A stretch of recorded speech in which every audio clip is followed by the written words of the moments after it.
Assalamualaikum. Hello dear students. Welcome to our today's class. I am here with you. This is Ashfi Amin Sharna, lecturer, Department of English, Dhaka Women College.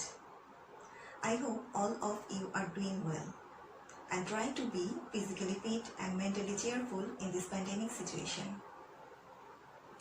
In the last class, we have started a text, An Apology for Poetry, written by Sir Philip Sidney. In that class, we had an introduction with the writer and a summary of the text. Today we will have an analysis of the text. After completing the class, I will give you some questions on the basis of today's discussion for your exam preparation. So let's start. In An Apology for Poetry, Sir Philip Sidney tries to restore poetry to its rightful place among the arts because poetry has fallen from its privileged position to be the laughingstock of children. It has gotten a bad name in Elizabethan England, disrespected by many of Sidney's contemporaries.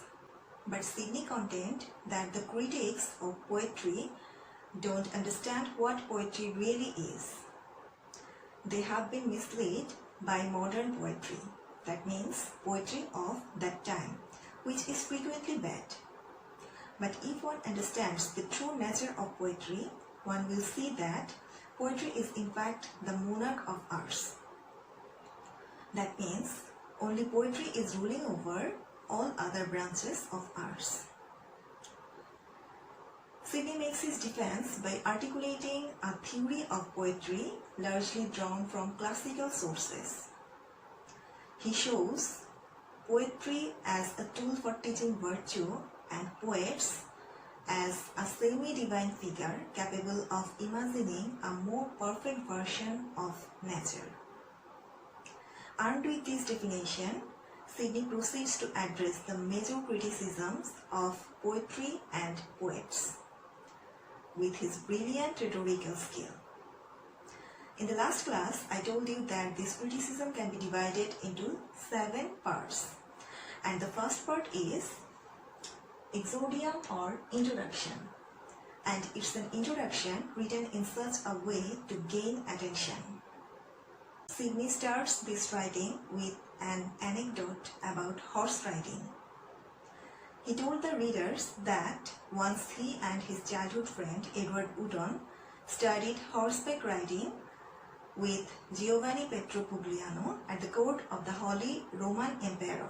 At that time, horse riding was an important education for gentlemen, and as Sidney was a soldier, he had to learn that art.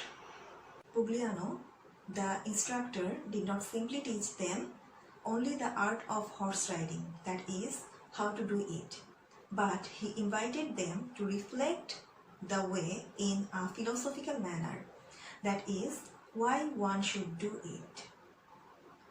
Pugliano argued that soldiers are the most noble of noblemen, and a prince skilled in horse riding is the most wonderful thing on the earth. He also even praised about horse so persuasively that Sidney thought that if he was not a logician, he might have wished that he could have been a horse. He concludes from this part by saying that self-love is better than any gilding. Sidney says that, like his riding instructor, he will not dwell so much on poetry, but since he has become a poet, he feels obliged to write something to restore the reputation of his unelected vocation. Here, first of all, Sidney starts this writing with a story of horse riding to attract his reader about the subject matter or what he is going to say.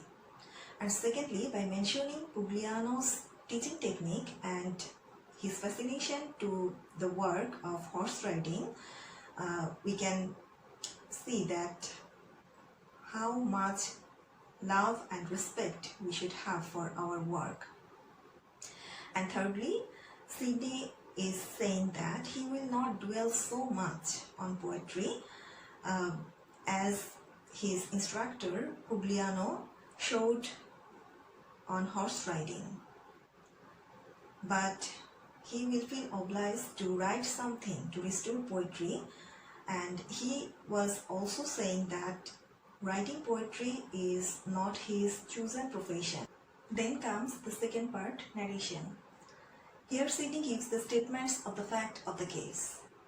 In this part, he shows some important topics which indicate the superiority of poetry over history and philosophy, such as antiquity and universality, meaning of the word poet in different culture, nature and function of poetry. Antiquity and universality. According to Sidney, poetry is the highest estimation of learning due to its antiquity and universality. Antiquity refers to the ancient past, especially the times of Romans and the Greeks, and poetry has preceded all other branches of learning in all nations. It is poetry which enables man to read and understand learning of other kinds. Sidney begins his defense of poetry by noting that poetry was the first of the arts coming before history and philosophy, and poets are the father of learning, so they must be respected for their antiquity. Poets are the first light givers to the ignorant people. They made other tough and dull branches of knowledge easy and enjoyable. Sidney gives us examples of Marsyas, Homer, and Hesiod, three poets whose works are at the foundation of Western culture. Philosophy originally appeared in poetic form. Thales, Empedocles, and Parmenides wrote natural philosophy in verse, while Pythagoras and Phocylides wrote moral philosophy in verse. Plato wrote using poetic devices such as metaphor, description, and dialogue. Even historians such as Herodotus relied on poetic techniques in writing their works. The Delphic oracles and the Sibylline prophecies also had been delivered in verse form. According to Sidney, these great writers would never have become so much popular if they would not written using poetical form. So, poetry is the most ancient and universal form of writing, used by all and understood by all. Meaning of the word poet.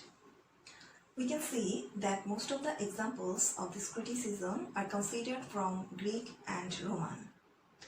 So, we can get some indication of respect in which the poets were held in the ancient world by examining the names they were given in Latin and Greek.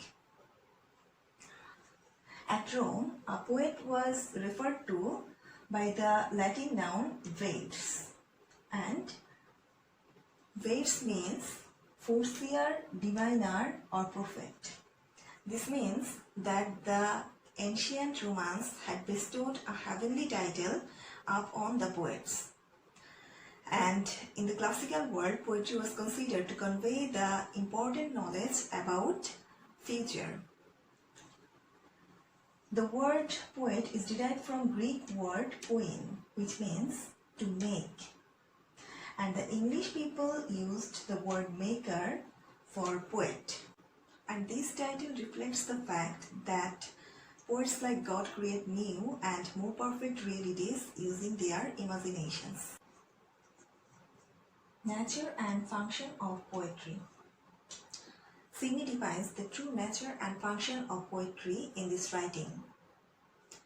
Keeping pace with Aristotle's concept of mimesis, Sidney defines poetry as an art of imitation. And chief function of poetry is to teach and delight. Imitation doesn't here mean mere copying or reproduction of the facts.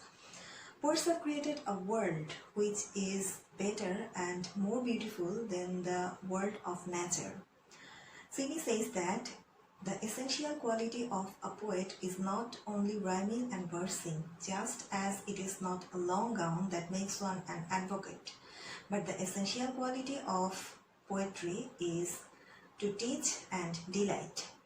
The poet is recognized by the noble images of virtues and vice which he offers to us in his work and which impart both delight and instruction to us. Sidney then moves to the propositio or proposition, where he offers a definition and division of poetry and also shows how poetry is superior to history and philosophy.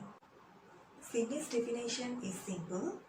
Poetry, as Aristotle said, is an art of imitation. Aristotle used the word mimesis to define the nature of poetry. Mimesis or imitation means representation. This representation may be described with the metaphor a speaking picture, the aim of which is to teach and delight. So, we can say that poetry is the representation of an imitation whose aim is to teach and delight. Sidney subdivides poetry, claiming that there are three major categories of poetry. First of all, divine poetry that imitates the inconceivable excellencies of God.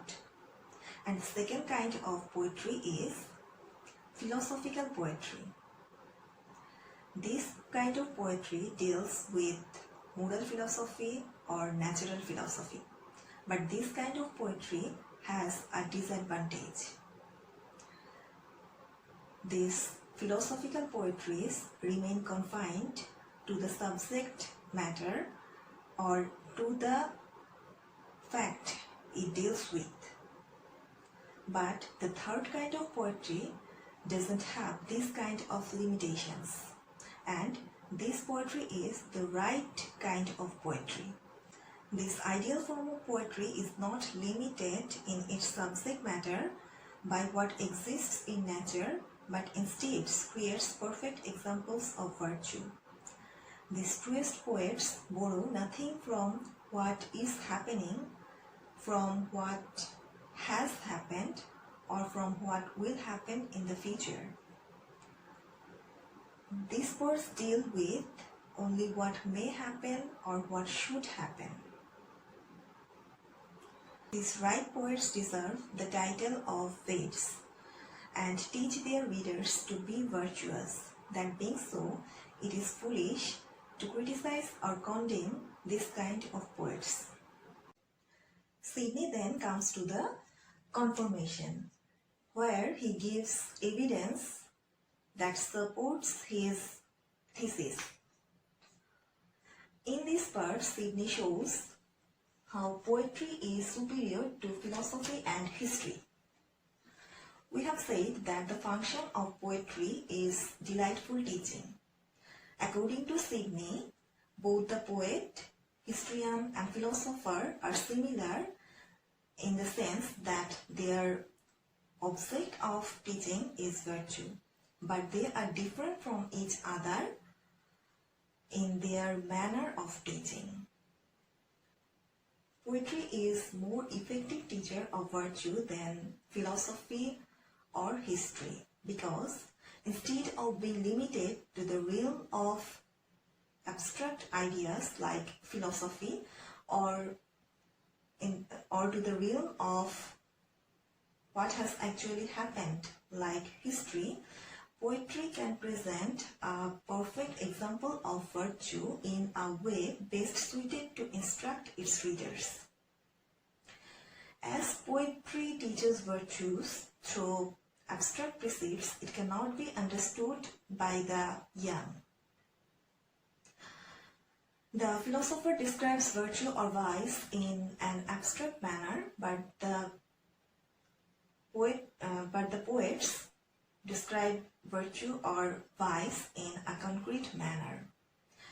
The philosopher Marcus Tullius says a description of the passion of anger cannot produce the same understanding in us as can Sophocles' representation of anger in the character of Ajax in the play Ajax.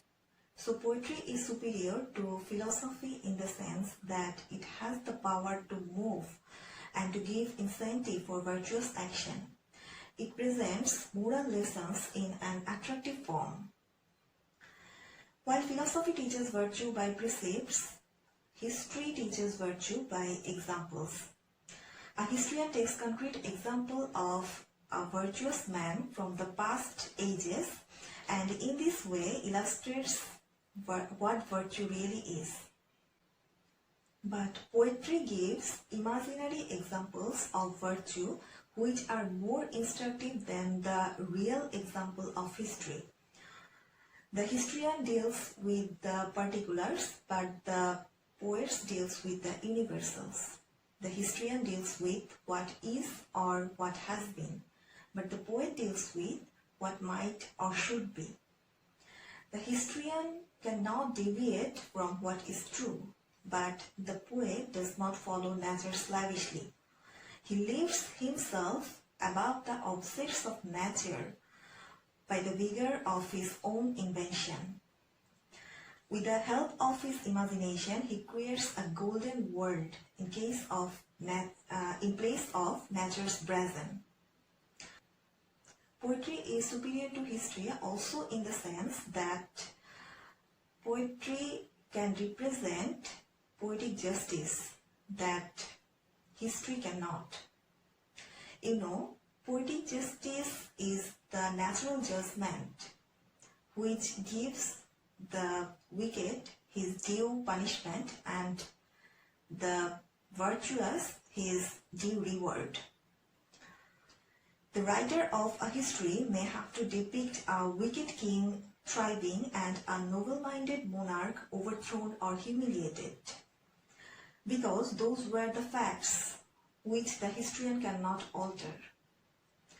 But the poet can depict wicked men meeting their doom and the virtuous man receiving their reward.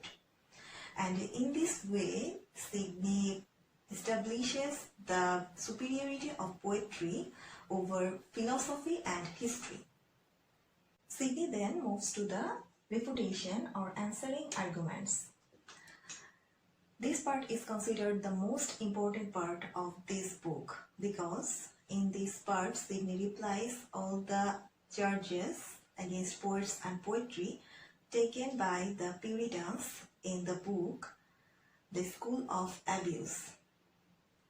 And Sidney successfully refutes all the charges against poets and poetry.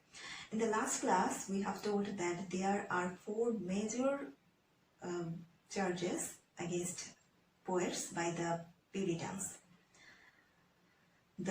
Taking the first charge that poetry is the waste of time, Sidney argues that unlike other branches of arts, poetry alone can give us teaching and delight and moves our mind towards virtuous action.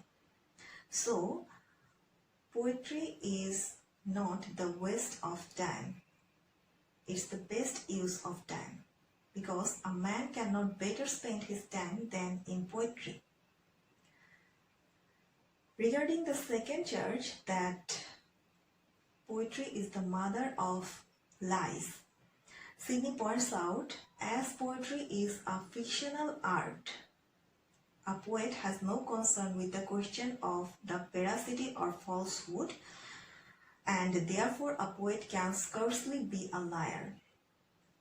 He disposes of the third charge, poetry is nurse of abuse, saying that it is a man's wit that abuses poetry, not poetry that abuses man's wit. The fourth charge against poets was that Plato had rightly banished poets from his ideal republic. Taking this charge, Sidney says that Plato never banished good poets from his republic. He was against of bad poets who were corrupting the society with their writing of bad poetry. And these were the 4 charges against poets and poetry by the Puritans, which Sidney successfully replies. And this was today's lesson. Today we have discussed 5 parts of this book, and there are total 7 parts. We will discuss the remaining parts in our next class. Now let's have a short summary on today's class. This class was on an analysis of the criticism and apology for poetry written by Sir Philip Sidney, where Sidney tries to establish poetry over other branches of arts, mentioning a lot of arguments and evidences and refuting the claims taken by the Puritans. The whole book can be divided into 7 parts. The first one is exordium or introduction. Here Sidney starts the writing with an example in a special way to attract the readers. And the second part is narration. And in this part, Sidney discusses 3 major topics.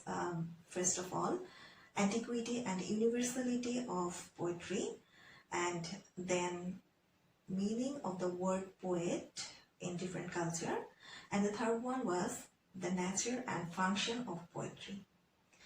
And the third part was propositio or proposition, where Sidney talked about the definition and division of poetry. And in this part, Sidney divides poetry into 3 categories. The first one was divine poetry, and the second one was philosophical poetry, and the third one was poetry written by the right poets. And in fourth part, Sidney discusses on the superiority of poetry over philosophy and history. And the fifth part was refutation. Here Sidney successfully replies all the charges or claims taken by the Puritans and proved that their charges was completely baseless. This was a short summary on today's discussion. Now let's see the question on today's lecture. Look at the questions on the board. The first question is, critically examine Sidney's views about the antiquity and universality of poetry. The second question is, comment on Sidney's opinion in the nature and function of poetry. Number 3, how does Sidney show that poetry is superior to history and philosophy? All these 3 questions have been discussed in today's lecture. You will make notes on these questions and take a good preparation for your coming exam. This was all for today's class. See you in the next class. Thank you all.